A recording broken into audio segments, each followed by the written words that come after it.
The asphalt was already hot enough to blister skin when Chief Gabriel Rivas tore the driver's door open and hauled Adrian Cole out onto the road.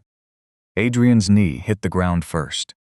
His ribs caught the edge of the door frame on the way down, and dust rose around him in a slow brown cloud that hung in the air longer than it should have. The way things do in that kind of heat. "You people always got a camera running somewhere," Rivas said, pressing a boot near Adrian's shoulder without quite stepping down. "Always looking for the story that makes us the villain." Adrian didn't answer right away. He kept his hands open, palms down against pavement that scorched through his fingers, and let the moment pass the way a man lets a wave pass over him at the shoreline, absorbing it, not fighting it, because fighting it here would cost more than his skin.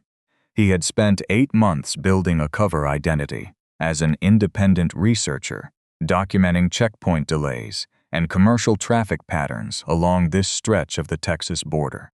That cover was the only thing standing between him and a much worse afternoon, and he wasn't going to burn it over a bruised knee. A low-profile recorder sat clipped inside his shirt collar, running quietly. His dash unit had triggered automatically the moment his door opened without his hand on the latch. A backup audio device, tucked inside the lining of his bag, had been capturing ambient sound since before the stop even began. None of the devices were perfect. The dash camera's angle would only catch the edge of what happened next. The backup audio would pick up voices but miss context. Together, though, they would tell more of the truth than any one of them could alone. Deputy Chief Elena Marquez walked over from the checkpoint booth, her voice tight. "Gabriel, he's not the one," she said. "Let him up." Rivas ignored her, pressing Adrian's hands flat against the pavement, hard enough that Adrian felt the heat bite through his palms like a struck match. Adrian stayed still. This wasn't the first complaint filed against Rivas for exactly this kind of treatment. It was, as far as the Bureau's file went, one of dozens that had never gone anywhere.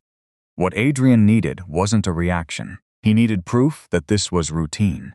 Not an aberration, not a bad day, but a pattern a man had built a career on, because no one had ever made him answer for it. After a long half-minute, Rivas let him go, stepping back like a man satisfied with a job finished. No citation, no incident number, no record beyond what Adrian's own devices had captured. Rivas believed the message had landed the way it always did. Adrian pulled himself up, brushed the dust from his shirt, and drove 3 miles before he trusted his hands enough to make a call. Supervisory Special Agent Thomas Reed picked up on the second ring. "You all right?" Reed asked, and then, before Adrian could answer, "Did you say anything that could have set him off?" Adrian sat with that question for a second longer than he meant to. It wasn't an unreasonable thing to ask an undercover agent after a hostile encounter, but something about the order of it, safety second, provocation first, settled into him like a splinter he couldn't quite locate. He didn't draw a conclusion from one phone call. He filed the feeling away and kept driving, the sting still fresh on both palms, the shape of a boot print still faint in the dust on his shirt.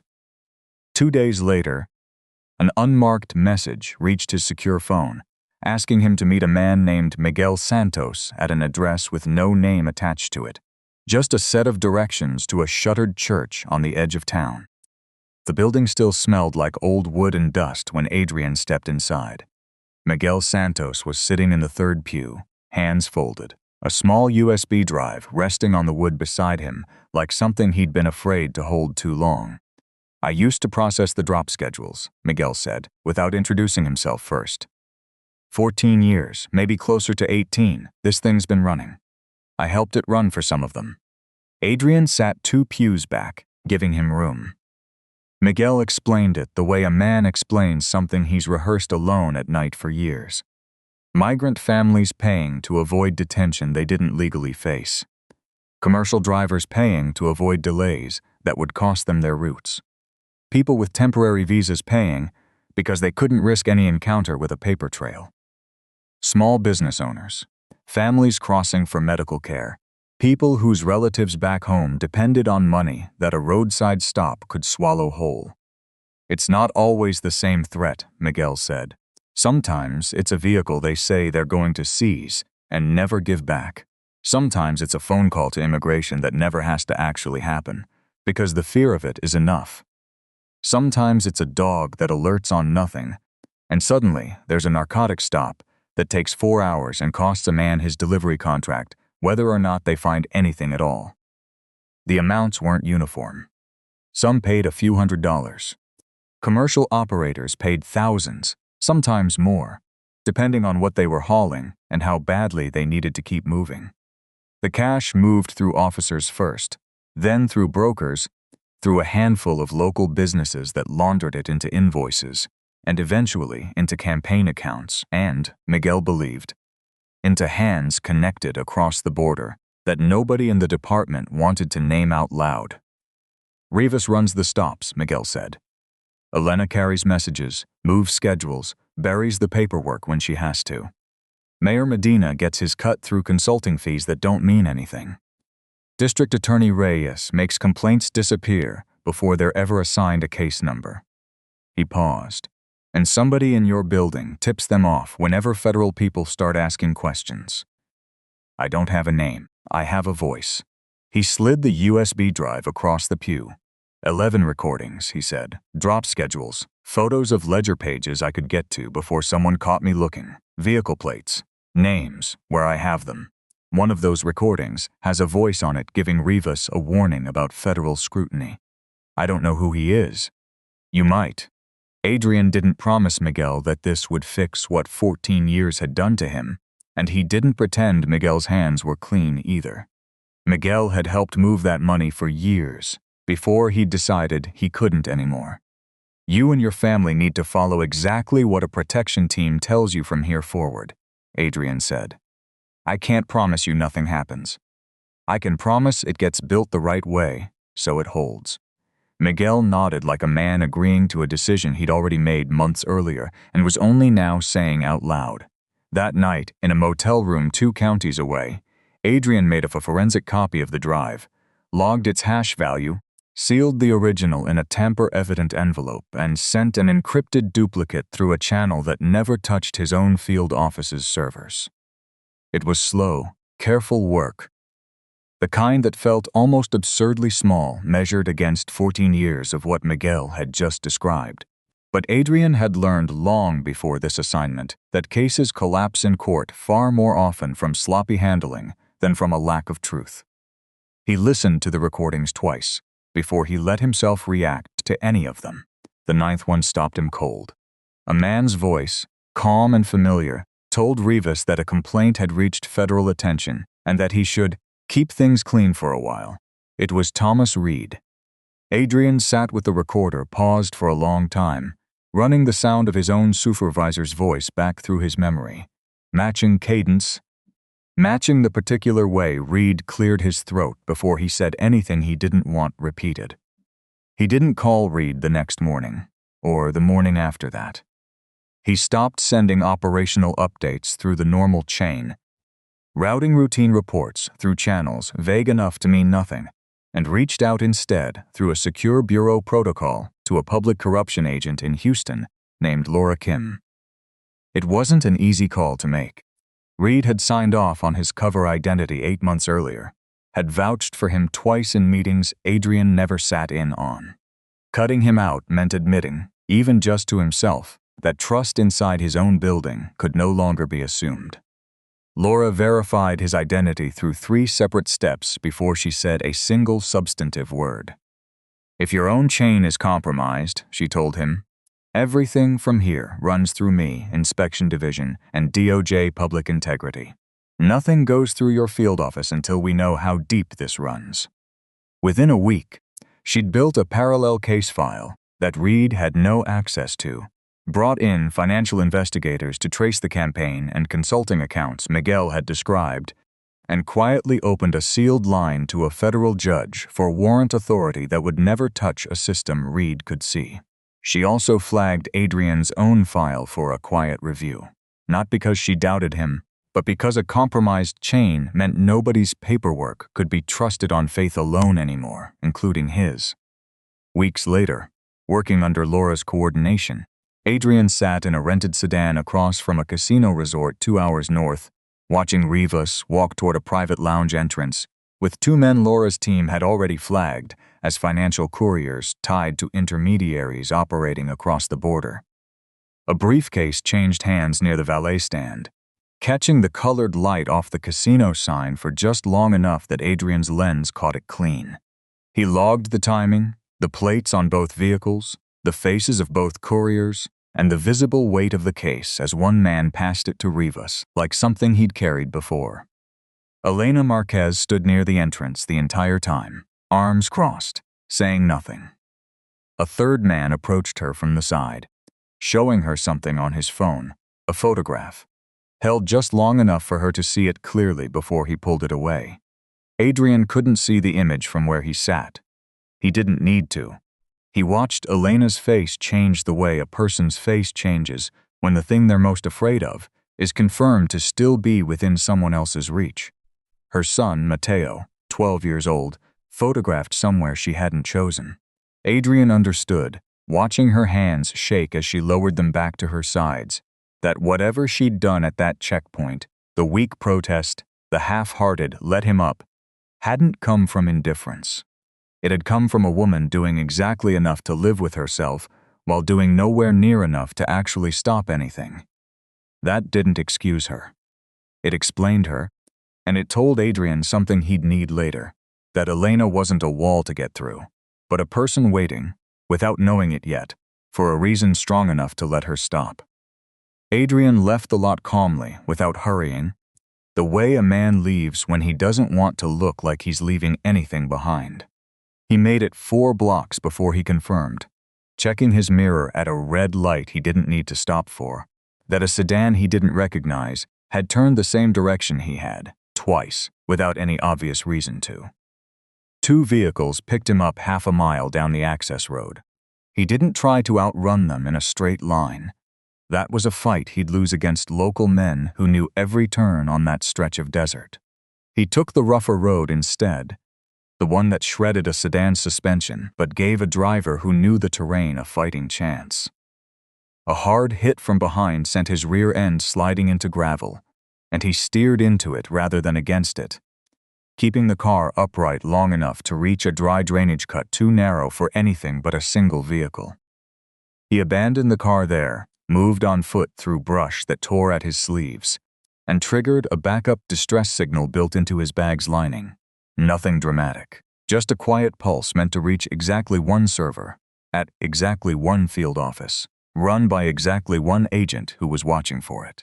40 minutes later, a plain sedan he didn't recognize picked him up on a county road 3 miles east, driven by someone Laura had sent without explanation, and nobody asked him a single question until they were back inside a secure building. 3 days after that, Laura called him with a different kind of urgency in her voice. Miguel's home had been broken into. The door had been kicked from its frame, drawers emptied onto the floor, his wife shaken but unhurt, Miguel himself treated for injuries at a hospital 2 towns over under a name that wasn't his own. They'd been looking for his notebook, his recordings, whatever they thought he still had. They hadn't found any of it because it no longer existed anywhere Rivas's people could reach. Laura's team moved Miguel and his family into emergency protection within hours, and the attack itself became its own piece of evidence. Proof, independent of anything Miguel had said, that the network understood evidence was leaving its control and was willing to hurt people to get it back. Over the following weeks, the case grew the way real cases grow, slowly, from many directions at once. No single thread carrying more weight than it could hold. Victim interviews matched patterns in checkpoint assignment logs. Financial records tied campaign contributions to consulting invoices that described no actual consulting work. Phone metadata placed Reed's calls to Rivas within minutes of specific federal inquiries reaching the field office. Complaint routing records showed Reyes's office closing cases within hours of them being filed, far too fast for any real review to have happened. Elena's badge access showed her present in the records annex, on nights when no legitimate business explained it. Laura's investigators cross-referenced checkpoint rotation schedules against the dates on Miguel's photographed ledger pages, and a pattern emerged that no coincidence could explain. The same 2 or 3 teams working the shifts tied to the largest recorded payments, month after month, year after year, while officers who'd never taken a cent kept getting rotated somewhere else. Not one document proved the whole thing. Together, they left almost nothing standing that a defense attorney could call coincidence, and Laura made sure every piece of it lived in duplicate, stored in a system Reed's credentials had never touched. It was Elena who nearly ended the case before it finished forming. The same man who had shown her the photograph outside the casino called her 3 nights later with a new one, Mateo, closer this time, close enough that she could see the shirt he'd worn to school that morning. She was told exactly what needed to disappear: the complaint files tied to Rivas, the ledger references, anything connecting the checkpoint assignments to the payment schedule. She used her access card to enter the record's annex a few minutes past midnight. The fire suppression system, tampered with days earlier by someone she never saw, didn't activate the way it should have. Smoke filled the narrow aisle between file cabinets while she fed folder after folder into a metal trash bin, her hands moving faster than her thinking, until something in her stopped long enough to photograph 6 pages on her phone and slide 1 thin folder into her jacket before the rest went up. She didn't save the case. She saved a fragment of it, out of an instinct she couldn't fully explain to herself even afterward. Exterior cameras caught her entering. Her access card logged the exact time. Fire investigators later confirmed the suppression system's failure hadn't been accidental, and an off-site backup of the digital complaint files, created months earlier as routine practice, meant the physical fire had destroyed far less than whoever ordered it believed. When investigators eventually sat across from her, Elena didn't try to minimize what she'd done. She told them about the photographs of her son, about the folder in her jacket, about every night she'd told herself she was protecting Mateo by doing exactly as she was told.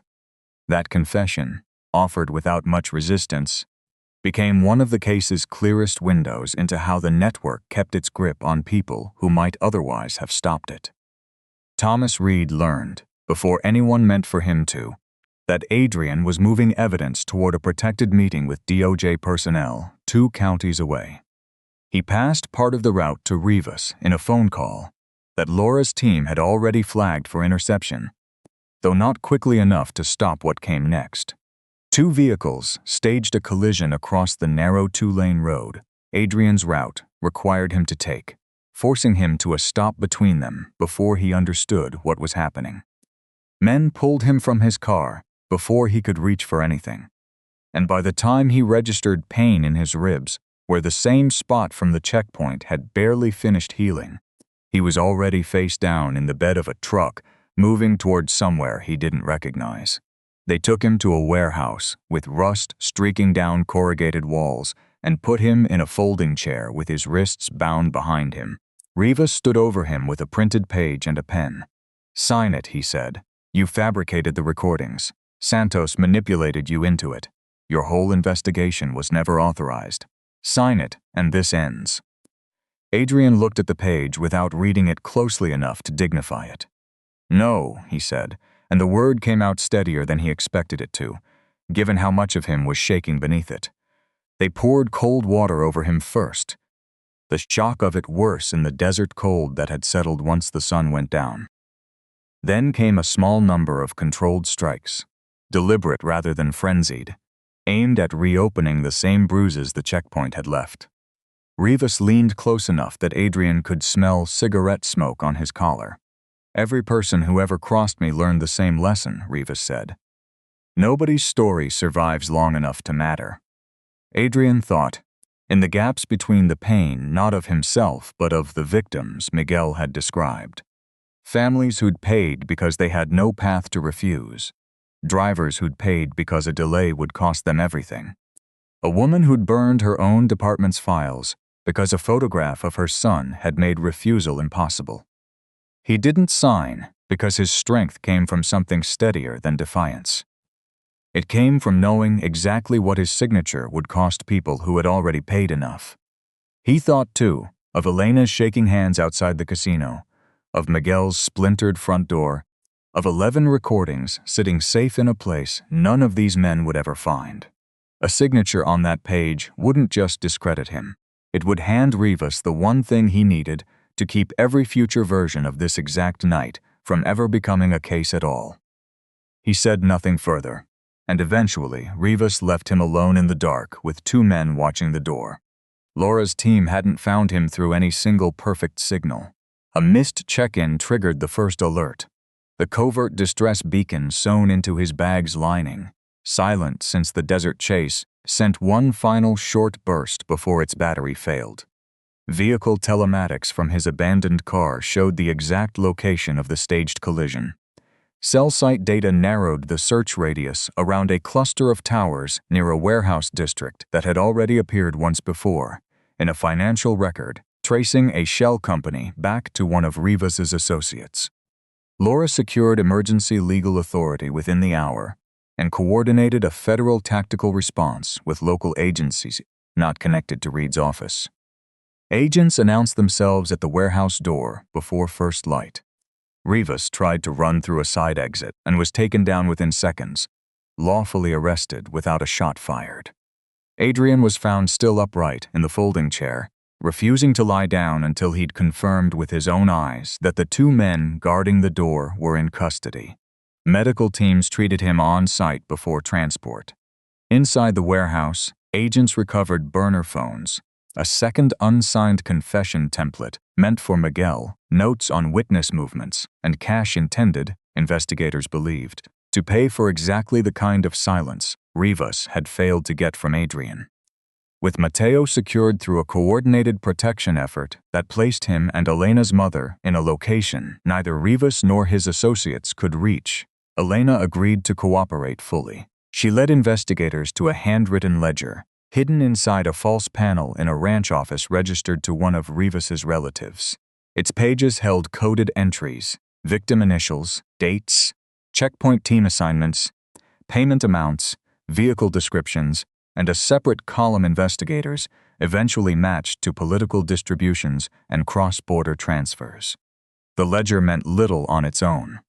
It took Miguel's surviving photographs, the financial records Laura's team had built, victim testimony, and Elena's own explanation of the coding system to turn those pages into a case a jury could follow. A single column of numbers, standing alone, was just handwriting, matched against a checkpoint roster and a bank transfer dated the same week. It became a confession no one had spoken out loud. No press conference came before the warrants were signed. Sealed indictments moved first, followed by coordinated arrests carried out at different times, in different places, so that no single dramatic scene could let anyone slip through the gaps between them. Rivas was taken from his home. Mayor Medina was arrested leaving a city council session. District Attorney Reyes was taken into custody at her office, escorted out through a side door rather than the front steps reporters had already gathered near. Thomas Reed was arrested at the field office itself, in a hallway 2 doors down from where Adrian had once trusted him with operational details that had reached Rivas within hours.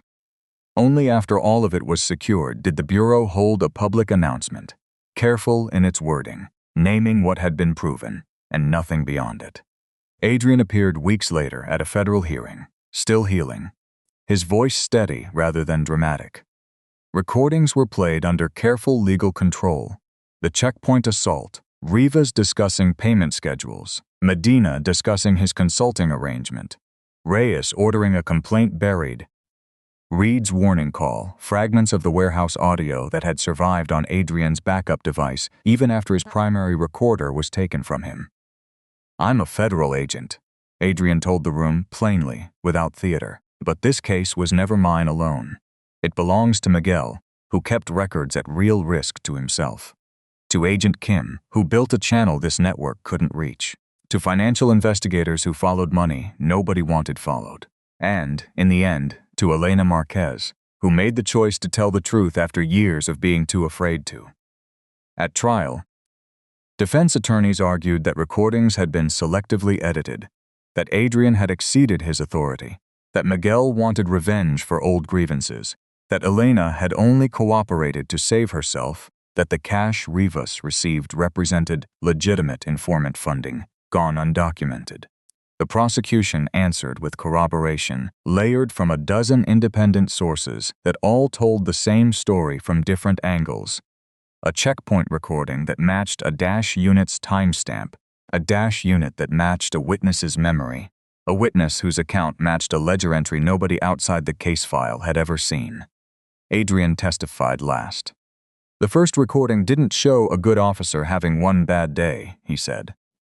It showed a man performing cruelty the way you perform something you've done so many times it no longer feels like a choice.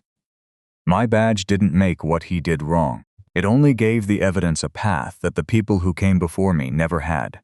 Rivas was convicted on charges including Hobbs Act extortion, civil rights violations, kidnapping, witness tampering, obstruction, money laundering, and conspiracy, with racketeering charges added once prosecutors established the network structure met the legal threshold.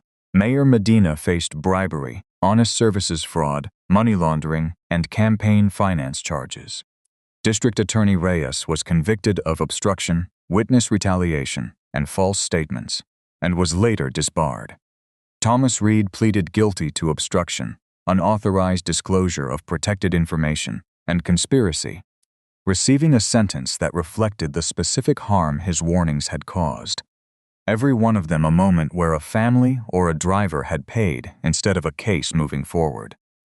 Elena pleaded guilty to obstruction and evidence destruction, and the coercion evidence, tied to threats against her son, shaped a sentence that acknowledged both her culpability and the circumstances that had trapped her. She was eventually reunited with Mateo, still carrying the legal consequences of what she'd done, without the story pretending those consequences had disappeared. In the months after the convictions, the government opened a claims and case review process funded partly through forfeited assets, working through hundreds of prior encounters one at a time. Verified victims received restitution. Seized vehicles and property were returned where records allowed it. Immigration consequences tied to false referrals were reviewed case by case. Some charges were dismissed. Some records were expunged where the law permitted it. Legal assistance was offered in English and Spanish, and older complaints, buried for years under Reyes's office, were reopened for independent review. Not every claim resolved quickly, and the narration didn't pretend otherwise. Some families waited months for an answer, filling out forms in a language that still felt unfamiliar, trusting a government office to make good on money taken by a government office. The process continued long after the arrests had stopped making headlines, quietly working through case files most of the country would never hear about. The Regional Enforcement Unit rebuilt its checkpoint procedures around what the case had exposed. Cash could no longer be collected roadside under any circumstance. Every seizure generated an automatic digital receipt. Body cameras uploaded continuously, rather than storing footage locally, and any attempt to disable one triggered an alert outside the officer's own chain of command. Every stop generated an automatic encounter number the moment it began. Interpreters became available on request at every checkpoint. Complaints could be filed independently, without routing through the accused officer's own supervisor, and any complaint touching a federal official's conduct was reviewed entirely outside that official's home office. Financial audits ran on a random, unannounced basis. Checkpoint assignments rotated on a schedule no single commander controlled. Vehicles and detainees received automatic timestamps the moment they were stopped. No local official, anywhere in the chain, could close a complaint involving their own office. And once a year, the unit published a public report on stop patterns and outcomes broken down by team and by route, the kind of document that would have made 14 years of quiet extortion far harder to hide in the first place. Months later, near a checkpoint not far from where it had all started, Adrian watched a nervous family wait in line at the barrier, the father's hands tight on the wheel, in a way Adrian recognized without needing to be told why. The officer on duty activated his body camera before he approached the window. He explained the reason for the stop in plain terms, offered an interpreter without being asked, generated a digital encounter record on a handheld terminal, and printed a receipt for the single bag he checked before waving the family through. No cash changed hands, no threat passed between anyone. The family drove on, and nobody in that car ever learned who was standing near the fence line watching, or why the moment mattered to him the way it did. The network had survived as long as it had by making every person it touched believe their story stood completely alone. One family, one driver, one bad afternoon nobody else would ever hear about. It came apart the moment enough of those stories finally reached the same case file, carried by recordings, by a whistleblower who'd once helped run the scheme, by a woman who chose her son and the truth instead of silence, and by evidence that had been moved, quietly and deliberately, outside the reach of the people who most needed it to disappear. Should every checkpoint interaction generate an automatic external record the moment it begins, and should any complaint involving a command official always be reviewed outside that official's own agency? Leave your answer below.